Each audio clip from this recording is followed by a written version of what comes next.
G'day and welcome to ReDriven. Now, when you think luxury, you expect quality and class and sophistication. And look, these luxury brands, they spend millions of dollars on marketing trying to convince you that their products are worthy of the inflated price tags. But as you're about to see in this list, sometimes they're just not. Now, actually, before we get into this list, I just want to explain how we've put this together.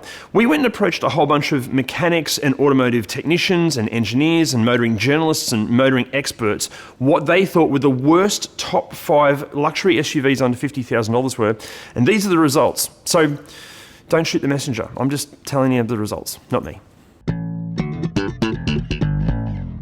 In 5th place, it's the Range Rover you buy when you can't actually afford a Range Rover. It's the Evoque. The smallest SUV in this top 5 still comes with a huge list of problems, many of them pretty bloody serious. A loss of steering control, gearboxes catastrophically failing, fuel leaks, oil leaks, major suspension failures, a vast array of never-ending electronic issues, even to the point where these things, they just stop working. Plus, in a recent reliability survey, the Evoque finished dead last in the family SUV category. Okay, this next thing is beautiful. It's an absolute joy to drive when it actually works, and it just oozes Italian charm. It's just a shame it's pretty crap when it comes to reliability and quality. In 4th, it's the Alfa Romeo Stelvio. What goes wrong with these gorgeous Italians? Well, look, where do we start? The Stelvio suffers from major engine and transmission issues, fuel pump and delivery issues, the electronic problems that will disable everything from infotainment to engine management systems. Then there are the drive shaft, axle and CV joint issues and problems with the all-wheel drive system. The biggest issue we see with the Stelvio is inconsistency. Look, we know of owners that love these and have never had a problem, but we also know of reports where the problems are just catastrophic. At least it'll still look gorgeous when you're stranded on the side of the road. Now, I'm going to let you in on a little bit of a secret. I actually had one of these next cars as a press car to review a few years ago, and one day when I was reverse parking it, it just all turned off. Like everything just died, it shut off. A brand new press car and it just carked it. It restarted eventually, but not good enough. In 3rd place, it's the Land Rover Discovery Sport.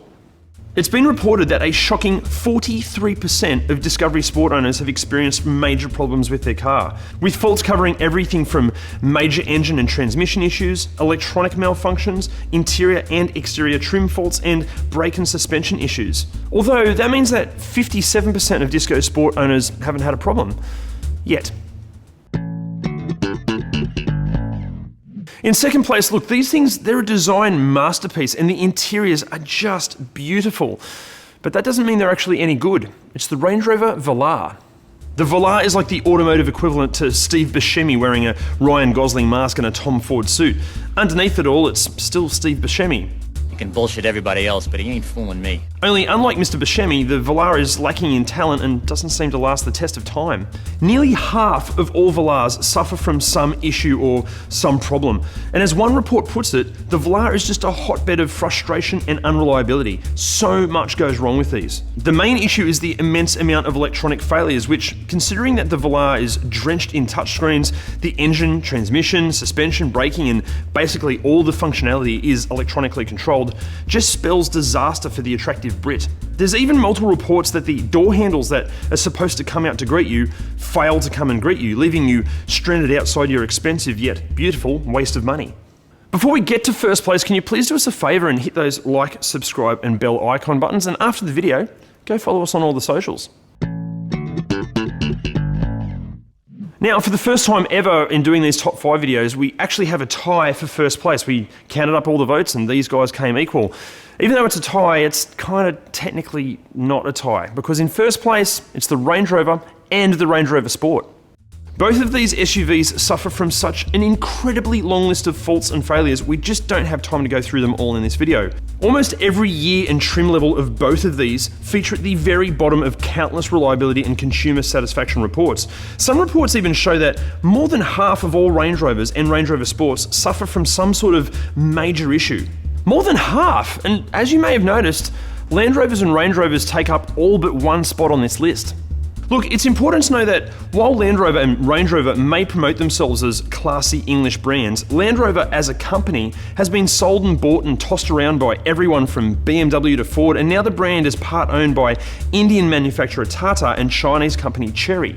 Look, we're not saying that there's anything wrong with that, of course, but if you're thinking of buying a Land Rover or Range Rover because of its sense of English-derived class and sophistication, you just need to be okay that what you're buying is no longer an English brand, and as our experts and countless reports and articles state, many of them are actually kind of shit. Thank you so much for watching, and now that we've pissed off every Land Rover and Range Rover fan out there, what did you think of the list? Let us know in the comments section below. And hey, can you hit those like, subscribe and bell icon buttons? You're probably not going to if you're a Range Rover fan. And go and follow us on all the socials as well. See you next time. Although that means that 50%, that's not even a word.